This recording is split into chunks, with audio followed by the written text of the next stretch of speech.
మన శరీరం ఆరోగ్యంగా ఉండాలంటే విటమిన్లు చాలా ముఖ్యం. ఈరోజు వీడియోలో వాటి గురించి తెలుసుకుందాం. Hi friends, welcome to my channel AKSGK point. అసలు విటమిన్స్ అంటే ఏమిటి? విటమిన్స్ అనేవి మైక్రో న్యూట్రియంట్స్. ఇవి చిన్న పరిమాణంలో అవసరమైన మన శరీరానికి చాలా ముఖ్యమైనవి.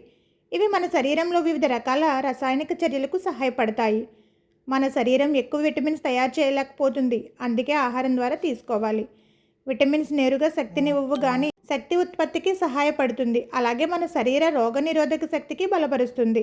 మొదటగా పోటీ పరీక్షల దృష్ట్యా గుర్తుంచుకోవాల్సింది ఏంటంటే విటమిన్లు కనుగొన్నది 1912లో హెచ్డి హ్యాప్కిన్. వీటికి విటమిన్స్ అని పేరు నామకరణం చేసింది మాత్రం కాసిమిర్ ఫంక్. విటమిన్స్ గురించి అధ్యయనం చేసే శాస్త్రాన్ని విటమినాలజీ అంటారు. ద్రావణీయతను బట్టి విటమిన్స్ను 2 రకాలుగా విభజించవచ్చు. ఒకటి కొవ్వులో కరిగే విటమిన్స్, 2 నీటిలో కరిగే విటమిన్స్. కొవ్వులో కరిగే విటమిన్స్ శరీరంలో నిల్వ అవుతాయి, కానీ నీటిలో కరిగే విటమిన్స్ నిల్వ ఉండవు. అవి యూరిన్ ద్వారా బయటకు పోతాయి, కాబట్టి ప్రతిరోజు తీసుకోవాలి. మొదటిగా కొవ్వులో కరిగే vitamins: vitamin A, vitamin D, vitamin E and vitamin K. ఇప్పుడు ప్రతి ఒక్క విటమిన్ గురించి డీటెయిల్గా తెలుసుకుందాం. First one vitamin A. Vitamin A యొక్క రసాయన నామం రెటినాల్. ఇది కంటి చూపుకు చాలా ముఖ్యమైనది. మన కంటి రెటినాల్లో రోడోపిక్స్ అనే పదార్థం తయారవడానికి ఇది అవసరం. ఇది క్యారెట్, పాలకూర, గుడ్లు, పాల ఉత్పత్తులు వంటి ఆహారాల్లో లభిస్తుంది. విటమిన్ ఏ లోపం వల్ల రేచీకటి అనగా నైట్ బ్లైండ్నెస్ వస్తుంది. Next one vitamin D. దీని యొక్క రసాయన నామం కాల్సిఫెరాల్. విటమిన్ డిని సన్షైన్ విటమిన్ అంటారు. ఇది మన శరీరంలో కాలుష్య శోషణకు సహాయపడుతుంది. పాలు, చేపలు, మష్రూమ్ మరియు నెయ్యిలో ఇది లభిస్తుంది. ఆహారం ద్వారానే కాకుండా సూర్యరశ్మిలో ఉండడం ద్వారా కూడా ఇది లభిస్తుంది. దీని లోపం వల్ల రికెట్స్ అనే వ్యాధి వస్తుంది, అనగా ఎముకలు బలహీనంగా మారడం అనేది జరుగుతుంది. Vitamin E. దీని యొక్క రసాయన నామం టోకోఫెరాల్. దీన్ని బ్యూటీ విటమిన్ అని కూడా అంటారు. విటమిన్ ఇ ఒక యాంటీ ఆక్సిడెంట్గా పనిచేస్తుంది. ఇది కణాలను రక్షిస్తుంది. మొలకెత్తిన గింజలు, పొద్దుతిరుగుడు నూనెలో ఇది లభ్యమవుతుంది. దీని లోపం వల్ల కండరాల బలహీనత, సంతానోత్పత్తి సమస్యలు తలెత్తే అవకాశం ఉంది. Vitamin K. దీని యొక్క రసాయన నామం ఫిల్లోక్వినోన్. ఇది రక్తం గడ్డకట్టడానికి అవసరం.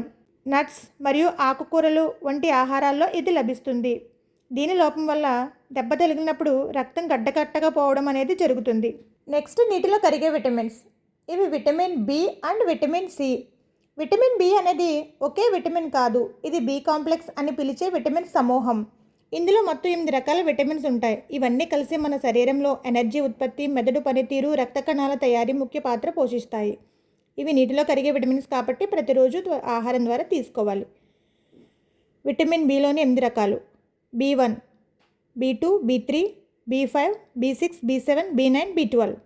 ప్రతి ఒక్కటి మన శరీరంలో వేర్వేరు పనులు చేస్తుంది. విటమిన్ బి1. దీని యొక్క రసాయన నామం థయామిన్. శరీరంలో కార్బోహైడ్రేట్స్ను ఎనర్జీగా మార్చడంలో సహాయపడుతుంది. ఇది నరాల పనితీరుకు కూడా అవసరం. దీని లోపం వల్ల బలహీనత, నరాల సమస్యలు రావచ్చు. బియ్యం, గింజలు, నట్స్లో ఇది లభిస్తుంది. ఇది బెరిబెరి వ్యాధి రాకుండా చూస్తుంది. బియ్యాన్ని ఎక్కువగా కడగడం వలన మరియు పాలిష్ చేసిన బియ్యం తినడం వలన ఈ విటమిన్ నశిస్తుంది. విటమిన్ బి2. దీని యొక్క రసాయన నామం రైబోఫ్లావిన్. శరీరంలో ఎనర్జీ ఉత్పత్తికి మరియు చర్మ ఆరోగ్యానికి సహాయపడుతుంది. ఇది కంటి ఆరోగ్యానికి కూడా అవసరం. బ్లూ మాంసాహారం, ఆకుకూరల్లో ఇది లభిస్తుంది. దీని లోపం వల్ల గ్లాసైటిస్ వస్తుంది, అంటే పెదవులు పగలడం, కళ్ళల్లో ఇబ్బందులు రావడం జరుగుతుంది. బి3. దీని రసాయన నామం నియాసిన్. విటమిన్ బి3 మెటబాలిజం ప్రక్రియలో కీలక పాత్ర పోషిస్తుంది. ఇది మెదడు పనితీరుకు మరియు చర్మ ఆరోగ్యానికి సహాయపడుతుంది. పాల పదార్థాలు, గుడ్లు, మాంసాహారంలో ఇది లభిస్తుంది. దీని లోపం వల్ల పెలాగ్రా అనే వ్యాధి వస్తుంది. విటమిన్ బి5. దీని రసాయన నామం పాంటోథెనిక్ యాసిడ్. ఇది శరీరంలో హార్మోన్ల తయారీలో సహాయపడుతుంది. దీన్ని యాంటీ స్ట్రెస్ విటమిన్ అని కూడా అంటారు. ఇది మాంసాహారం, కూరగాయలు, ధాన్యాలు, గింజల్లో లభిస్తుంది. దీని లోపం వల్ల కాళ్ళల్లో మంటలు, అలసట, నిద్రలేమి, జీర్ణ సమస్యలు వస్తాయి. Vitamin B6. దీని రసాయన నామం పైరిడాక్సిన్. ఇది మెదడు అభివృద్ధికి మరియు హిమోగ్లోబిన్ తయారీలో సహాయపడుతుంది. ఇది నరాల ఆరోగ్యానికి కూడా చాలా ముఖ్యం. ఇది మాంసాహారం, పండ్లు, పప్పు ధాన్యాలు, గింజల్లో లభిస్తుంది.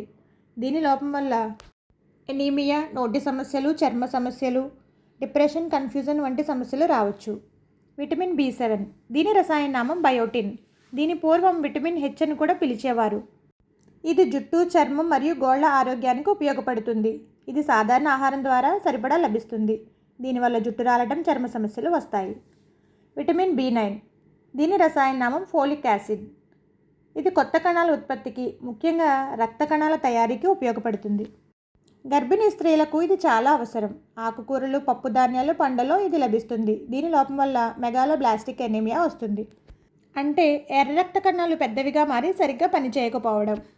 ఆహారం ద్వారా లభించే దానిని ఫోలేట్ అని, మాత్రల ద్వారా లభించే కృత్రిమ రూపాన్ని ఫోలిక్ యాసిడ్ అని అంటారు. Next and last one, vitamin B12. దీని రసాయన నామం సైనకోబాలమిన్. ఇది నాడీ వ్యవస్థ మరియు రక్త కణాల తయారీలో చాలా కీలకం. B12 అణువులో కోబాల్ట్ అనే లోహం ఉంటుంది.